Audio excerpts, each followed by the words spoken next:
Hi everyone, today I'm looking at an inexpensive new zoom lens for Canon's full-frame cameras, the 24-105mm f3.5-5.6 IS STM, costing about £350 or $500 or thereabouts.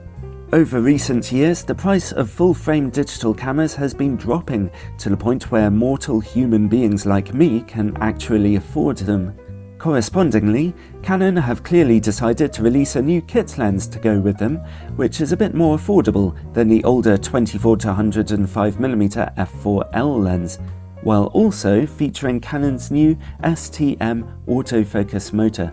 A surprising feature really, because none of Canon's full-frame cameras yet have the technology to fully take advantage of the added benefits of STM autofocusing, but maybe this will change in the future.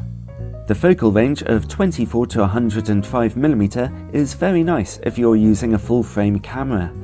24mm is a very wide angle, pretty useful, and 105mm is short telephoto, very good for portrait pictures.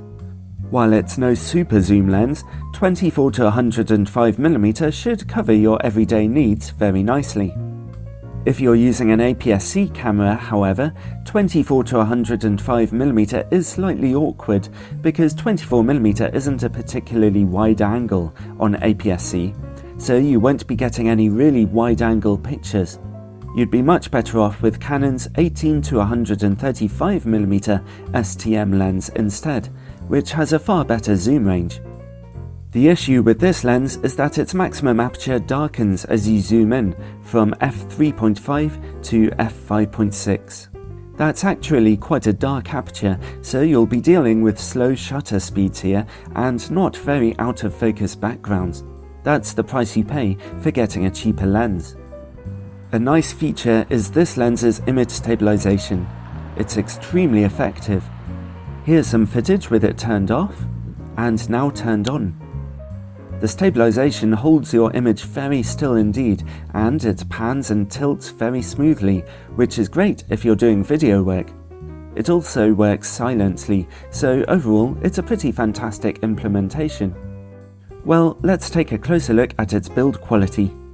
Normally, kit lenses with a dark maximum aperture are small and light. This lens breaks that mold, unfortunately, being somewhat large and weighty. Compared to Canon's 24-105mm f4 lens, which has a brighter aperture, it's actually about the same size, although a little lighter. When you're zoomed in, the new lens is even longer. It's mostly made of plastic, based on a metal lens mount with no particular weather sealing. It does feel quite solid to handle and well made though. The zoom ring works smoothly and evenly. However, it's not very well damped, so it's very slightly sticky if you're trying to get a smooth zoom action during video work. The lens has a large focus ring at the end, which is electronically coupled to the STM autofocus motor.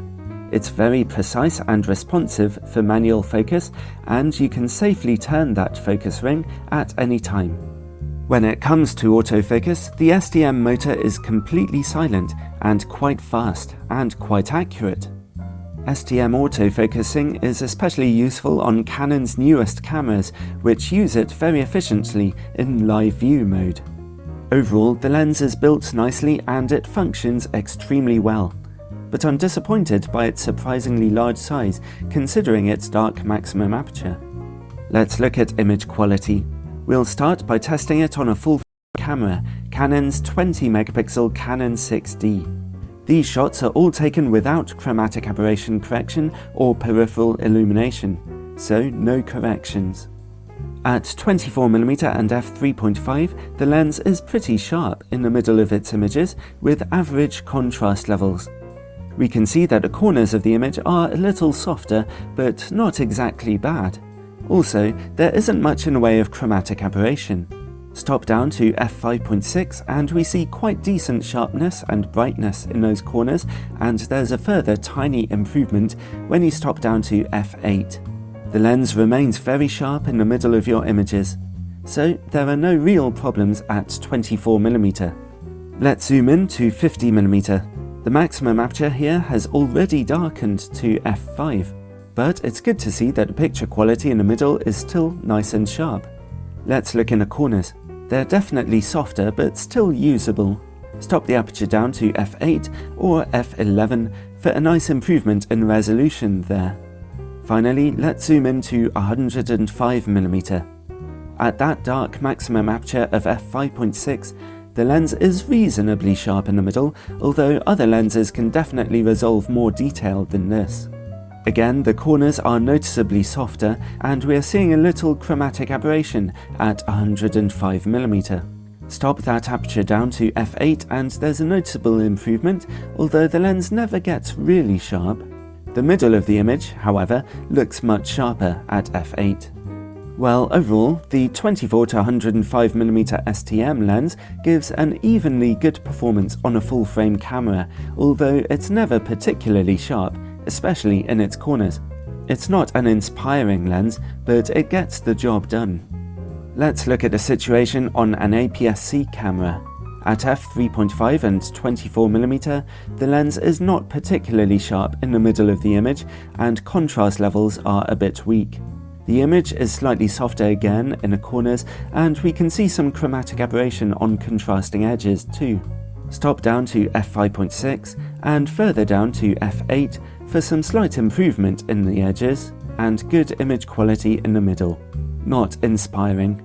Zoom in to 50mm and the lens is a bit sharper in the middle of the image now, with better contrast, but the difference in the corners is much more noticeable. They are looking pretty soft. Stop down to f8 for clearer, yet still quite mediocre, picture quality. If you zoom all the way into 105mm, then we see that the lens is a little soft in the middle of the image, straight from f5.6.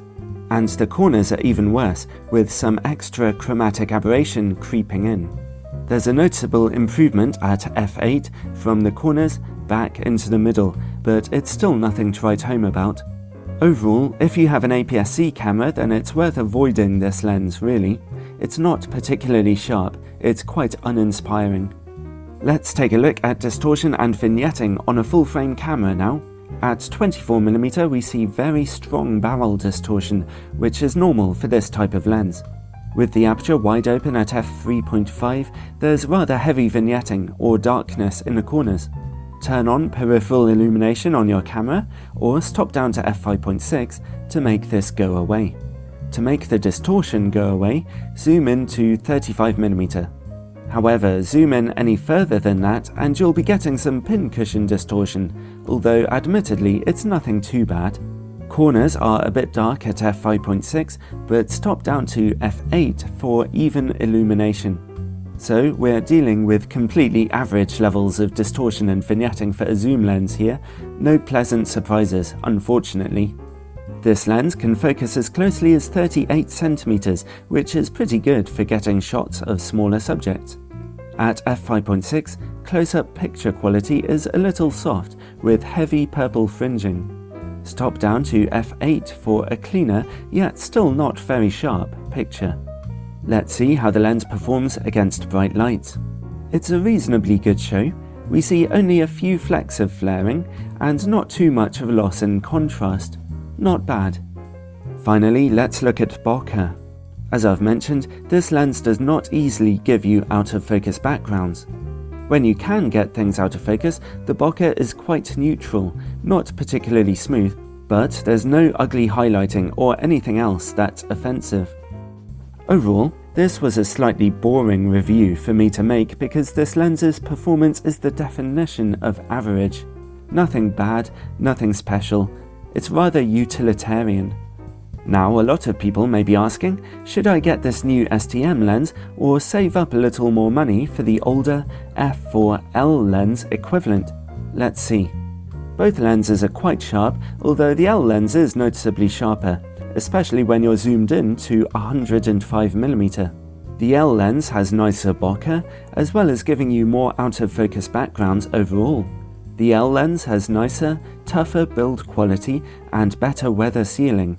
But the new STM lens has quieter and much more effective image stabilization. The STM lens is also cheaper, of course. But that's understandable because the older L lens lets in twice as much light when you're zoomed in. It's up to you, but I'd definitely recommend saving up for the older Canon L lens just for that extra sharpness and nice maximum aperture of f4, which is quite a major advantage. And if you're using an APS-C camera, I'd definitely recommend Canon's 18 to 135mm STM lens instead. So I can't really recommend this new 24 to 105mm STM lens to anyone, although it will be a useful enough piece of kit for anyone who ends up using it.